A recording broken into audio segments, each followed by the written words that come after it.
Hello everyone, it's Teacher Marianne here from HelloTeacherMarianne.com, and on this channel you'll find videos all about helping you get hired and teach ESL online, where I'm passing on to you valuable tips, insight, and need-to-know information. What makes you stand out as a good ESL teacher? What gets students and parents coming back to you again and again? Well, in this video, I'm going to give you some great tips for building student and parent rapport that will increase your bookings. Now go ahead and hit subscribe and hit the bell so you'll know when my next video comes out, and give this video a thumbs up if it's helpful for you.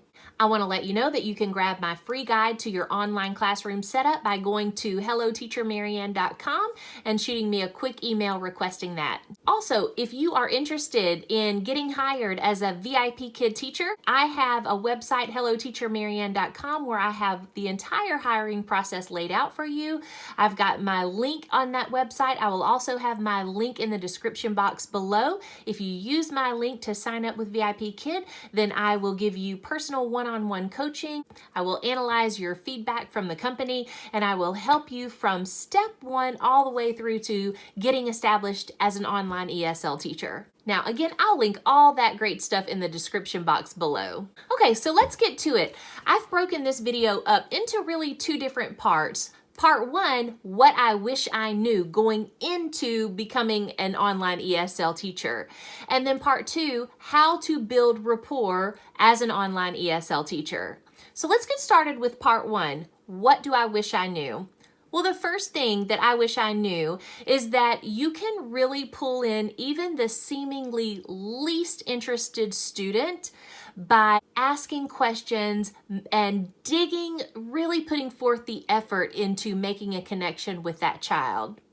Asking questions does not equal building rapport, because you can ask question after question after question and get yes, no, yes, yes, no answers, and then no connection has been made. So it does not necessarily equal building rapport. What it does do is you keep asking questions and you keep digging until you find something that you can latch on to and then build conversation on, build a connection to, and start or build on that relationship. Some of those students who are the least interested in the beginning turn out to be the most loyal students after you've made a connection with them, because you've shown them they are important to you. You care about them. They're not just a number. They're not just being shuffled through your VIPKID classroom. They are important and they matter. And when they know that, they're going to come back to you. Next, we don't need to talk a lot to build rapport, especially at the lower levels, levels 1 and 2, where they cannot understand all these questions that you want to ask them. We really use our body language, our TPR, our props, our facial expressions. All of those things serve to build rapport in the lower level classrooms. If you can build a relationship with the student, that will produce higher student output, which will likely produce higher bookings for you. You cannot underestimate the value of building rapport with your student.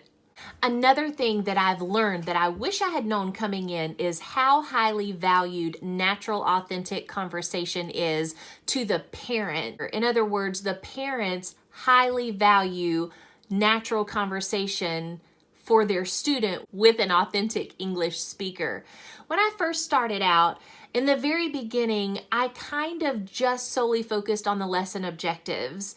I have really flipped that, and my first thought is, how can I make a connection with the student? If it's somebody I don't know, I'm always excited to dig into their life, to dig into their little brain and try to make a connection with them and try to build or start building a relationship. If it's somebody that I've had for a couple of years, then I'm always excited to have a conversation, especially those older level students. That's, of course, what we're working our way towards with the lower level students. The objectives are definitely important, but those objectives in the lesson will be hit with your good teaching.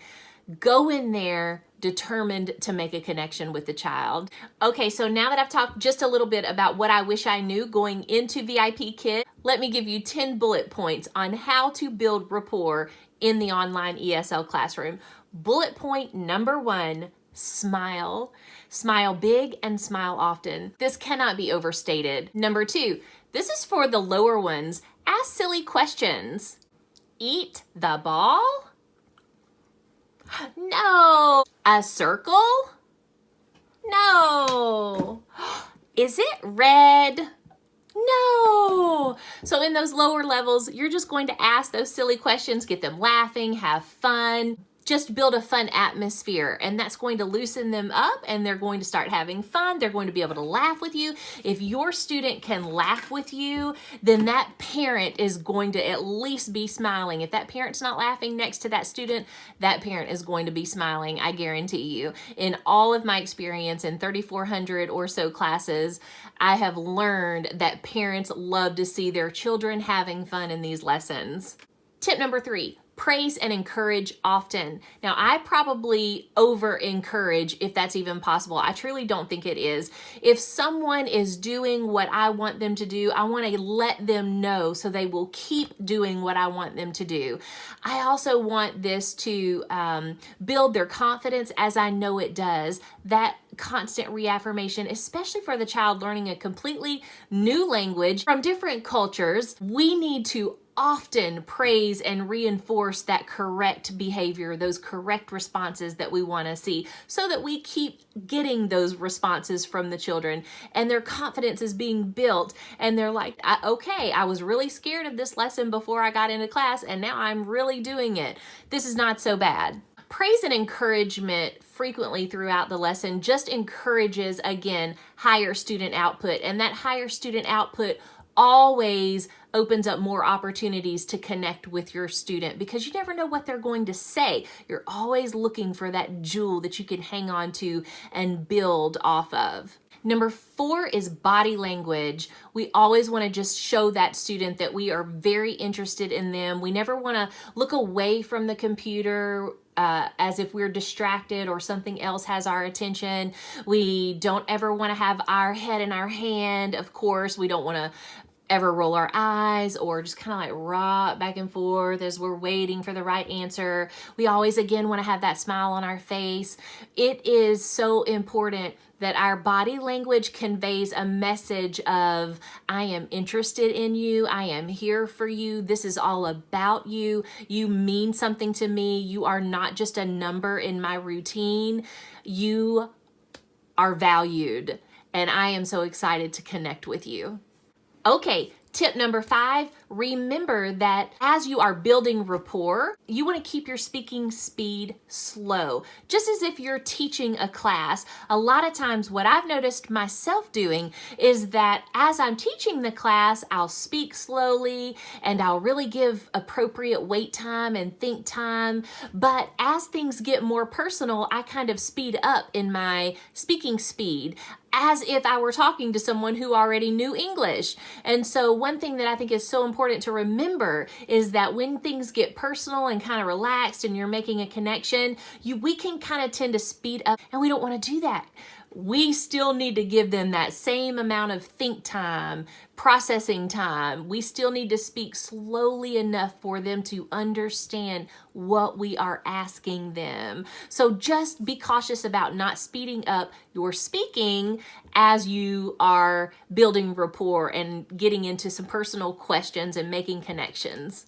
Number 6, go into investigator mode. When you enter into a classroom, have that mindset of, I am an investigator. I am going to find out what I can connect with this child about. What do they like? Do they have a pet? I can show them my pet. Do they have a sibling? I can show them my 2 children. What is their favorite subject in school? Do they play a sport? I'm going to go in there knowing that I'm going to find out something about them that we can build off of. And this is tip number 7. One of the easiest ways to find something that you can build off of is in that initial greeting.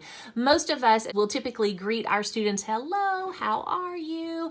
What did you do today? A lot of times we will tweak that, because if you don't tweak it, you might always every day hear, I did homework. I went to school and I did homework. That's pretty much the standard answer. So you can tweak that that. What is something fun you did today? Did you go outside? Did you have a sport today? You can tweak that if you find yourself constantly getting, I did homework, I went to school. A lot of times I think that students answer that way because they think that's the right answer. I mean, that's just been the acceptable answer probably in so many classes that that's what they're supposed to say. And we want to teach them to stretch that answer. So just tweaking that question alone will have them stretch their thinking and learn how to put that into words. Now, let's say you asked that question, what did you do today? And you got the answer, I played with brother. Bingo, that's a tidbit of information that you can possibly build off of. You have a brother? What is brother's name? How old is brother? What did you play? Does brother take VIPKID classes? Does brother play a sport? Do you play sports together? I mean, there are endless possibilities. Jot down in the teacher-to-teacher feedback as you are talking so that next time you have this particular student in class, you see your note, ask him about his brother named Kevin. They like to play badminton together. As soon as I see this student next time, I'm going to say, hello, how are you? Did you and Kevin play badminton today? Yes? Who won? So just having those little connections, it really means a lot to parents. I know as a parent for myself, it means a lot when they have a teacher that remembers something personal about them. And it's the same way with our Chinese parents. They are touched when we remember something personal about their student and we get to know them. They see us building relationships and remembering things that were told to us. I cannot stress how important the teacher-to-teacher feedback in the VIPKID classroom is because that is where I leave all of my notes. It is my cheat sheet for every child. Now, if you are teaching a student who is not yet able to answer the question, what did you do today? Then this is your opportunity to look around, look at what they are wearing, look at the toys in the background, look and see if you can pinpoint something that child likes. Do they have Peppa Pig around them? Are they wearing a Snow White costume? Do they have Ultraman in their hand? Ask them about it. I see Ultraman? Do you like Ultraman? I like Ultraman. Wow, good job. I'm writing he likes Ultraman. Next time I'm going to have an Ultraman reward ready for him. I want to mention here, not only are we building rapport with these students, we are building rapport with the parents too, because again, the parents are the ones that book us. The parents are always, whether you see the parent there or not, the parents are never far from the student taking the class. The lower levels, they are generally right there, and many times they're in the camera. And if they're the upper levels, then they're probably still right there, just not in the camera. When I show a student, I have a 5-year-old too, and show them a picture of my 5-year-old, I'm really doing that for the parent. I know the student isn't going to understand that because every time I do that, I will almost always hear that interpretation in Chinese. That parent is explaining to the child what I just did. It just takes 2 seconds, but I've let the parent know she has a child the same age as me. She's probably going to be patient. She's going to understand his short attention span. She's going to get it if he has to go potty. She's not going to be upset if he starts crying in class. This helps me in an indirect way build a connection with the parents. Same thing with a teenager. I am blessed enough to have a little one and a teenager. So I will do the same thing with my teen. If I have a 12, 13, 14-year-old, then I will pull out my picture of my teen and say, I have a 14-year-old almost the same as you. And somehow in those older students, they just kind of relax. Like, you're going to understand me. It just really goes a long way. I find it very helpful to use children, pets, whatever you have that you can relate to them and let them know, hey, we're not that different. This is tip number 8. Extending the slides is huge for building rapport. Whatever slide you're on, always try to make it relatable to this child that you're teaching. If it's a level 2, child and you're on the food unit, you can always talk about what food did you eat today? What's your favorite food? You can hold up options of different foods and say, which one do you like? Banana or strawberry? Vegetable or fruit? Which one do you like? Find out their favorite food and then come with that reward next time to class.